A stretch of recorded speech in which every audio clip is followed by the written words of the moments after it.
How's it going, Starseekers? My name's Gotcake and I'm glad you could all join me for this review and journey to the gates of hell. Now the game's an arcade first person shooter, but the game's eShop screenshots don't give much away, and for good reason, which you'll soon see.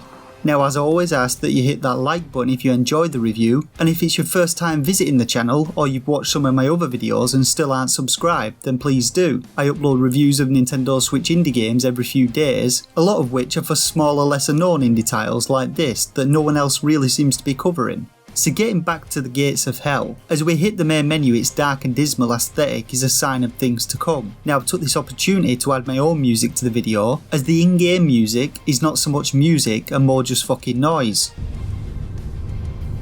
Our first menu option is About, which in itself is a bit unusual. Selecting it takes us to a screen with some text from the developer telling us a little about what we can expect in the game, which is fine, but we have to fucking wait for it to all scroll before we can read it. Apparently Gates of Hell is Super Arcade game number 2, and a quick trip to the website, it seems that Vector Wars, which is also another first person shooter, was the first Super Arcade game. Now back in the game, the option menu shows us a few different settings for things like aim assist, run toggle and aim sensitivity, all pretty standard. And so we're heading to our first game. We first get to select which map to play on, and in sticking with the game's hellish theme, maps are arranged around a pentagram, but this thing is fucking impossible to navigate with the analog stick. The D-pad is the only real way to select your level, and so I picked Military Base as my first map. Now Gates of Hell has one of the longest load screens I've ever seen in a Switch game, taking around 45 seconds in total to load a level, but this is more than enough time to warn you to prepare. Firstly, I want you to head into the darkest room in your house, turn off all the lights and black out all the windows. Also, if your sound is turned up loud, you may want to turn it down a touch, especially if, like I was while playing this, you're wearing headphones. Now with those warnings out the way, the load screen abruptly ends, followed by this, which nearly made me shit my pants when it first happened, and on several other occasions when I forgot about it. So we're informed that we're on Earth and this is round 1 and that we must survive, and so we begin. Now you may at this point be thinking there's something wrong with the brightness or contrast settings on whatever device you may be watching this review on, but I shit you not, this is just the game's visuals and there's nothing you can do about it, since there's no video settings in the game. I don't know if it was by design or if for some reason the devs forgot to light the area, but the thumbnail for the level looks fuck all like this. Anyway, as I said, the game's an arcade shooter, enemies spawn in waves and you just have to survive 5 waves to complete the level. Some enemies like these glowing Mullen guys are easy to see, but others just come creeping up out of the fucking darkness and you can't see them until they're chewing on your face. I didn't do great on my first game and the game let me know by telling me that my skills were abysmal. Something else strange was the fact that when the game ends, this heavy metal music starts up, which makes you wonder why the fuck they didn't have it playing whilst you were blasting demons. So following this, I headed back to the main menu to try a new map. Next up was Weapons Factory, which looked nice and bright in the thumbnail with a beautiful orange hue. Dropping into the level, however, we see that the thumbnail was a lying bastard, and that everything looks more like a Sin City movie, with its black and grey colour palette tinted with red all over. Now the game's aim assist is very strong, especially with the target lock toggled on, and you often can't actually aim at a particular enemy as it drags your aim all over, and you just end up letting the game take over for you. So I was fumbling my way around the dark map when all of a sudden my screen brightened, nearly detaching my fucking retinas. It was like some blurry night vision had kicked in, and I thought it was a pickup, but when it happened again in a later map I found out that I'd actually been poisoned. It eventually wore off after about a minute and I did a bit better in this map, but the frame rate became choppy as hell as more and more enemies spawned, especially when looking from one end of the map to the other.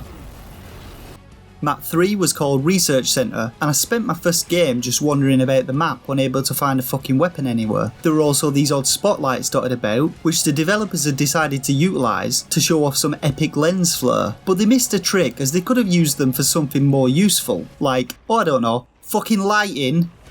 The fourth map was called Housing Block, and it was as dark as the rest but for a few street lamps lighting up the patches of tarmac. This map also had some annoying upside down carcasses that spit shit at you, and I died pretty quickly. The game once more took the piss, telling me I had absolutely no skills.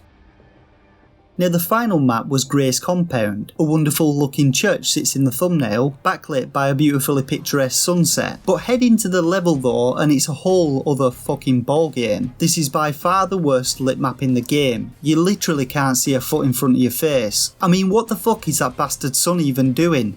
The eShop listing for the game says it's set over a range of detailed 3D levels, with cool visual effects and camera filters, but why not try adding some lighting first so we can actually fucking see them? Enemies are near invisible until they're on top of you, and I literally wandered around in the dark trying to find any sort of weapon. Needless to say, I died pretty rapidly.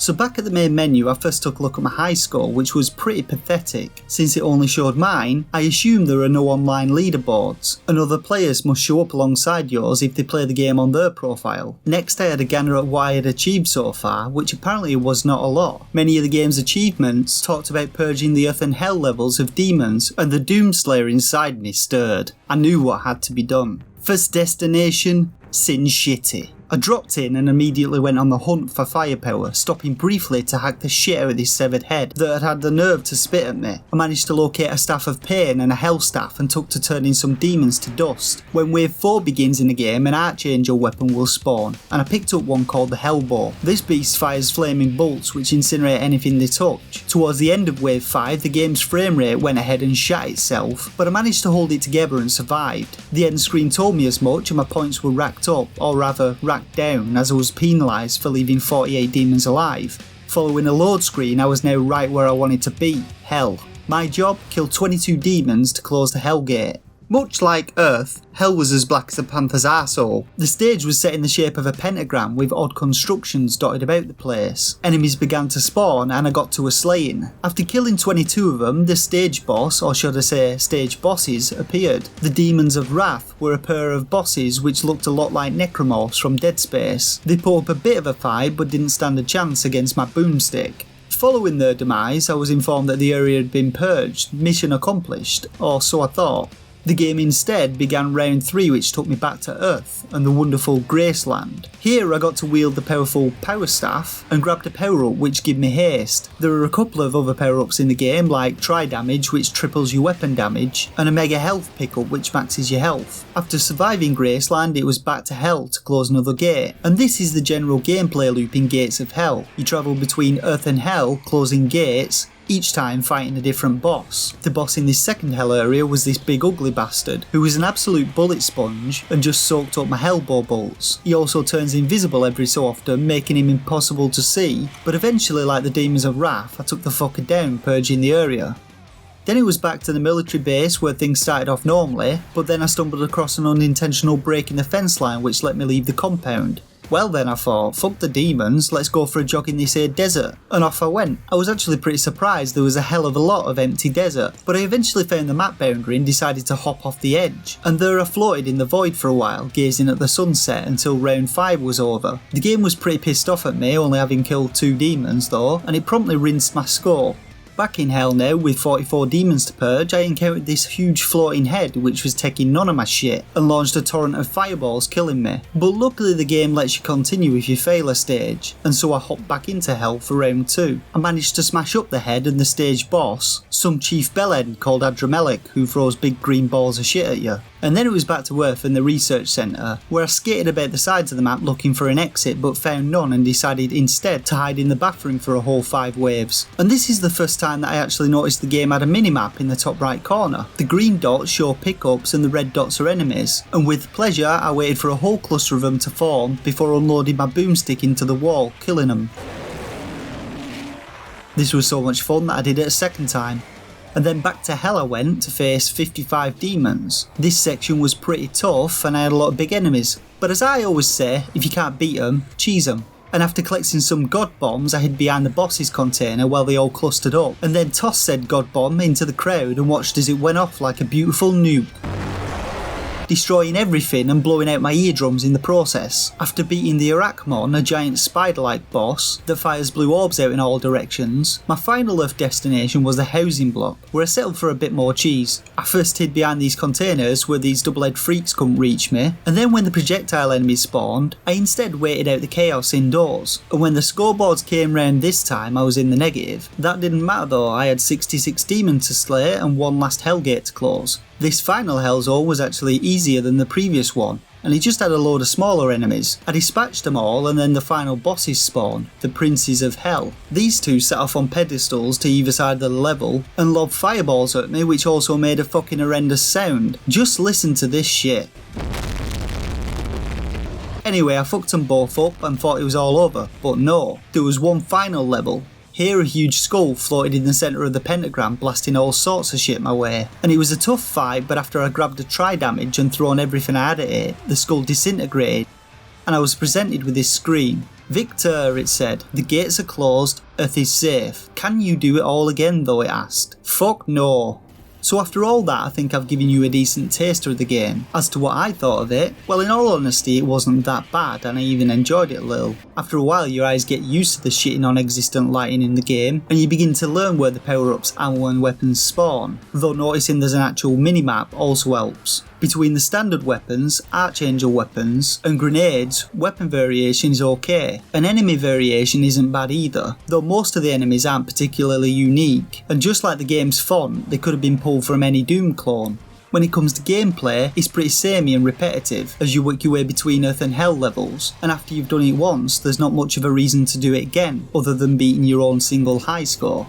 Now I rate games from 1 to 5 stars, with a shovelware stamp of approval awarded to only the shittiest of games. This rating's based on my opinion of the quality of gameplay and what I think it has to offer in terms of value for money to potential buyers. And for a rating, I'd give Gates of Hell 1 out of 5 stars. This game has the potential to be a decent arcade shooter with its old school Quake vibe, but between its awful lighting, atrocious audio, sticky aim assist and frame rate issues, it's very difficult for me to recommend it as a good game. If the devs work on fixing up the things I mentioned, it would be worth a play, but for now I'd steer clear of it if I were you. If you still want to open the Gates of Hell, you can get the game on the UK Switch eStore for £5.39. It's not currently showing up on the US eStore, but will probably be up soon. And that's it for this review of Gates of Hell. If you enjoyed it, please remember to hit that like button and subscribe to the channel for more Switch indie game reviews. For now though, I want to say thanks once again for watching, and until next time, game on.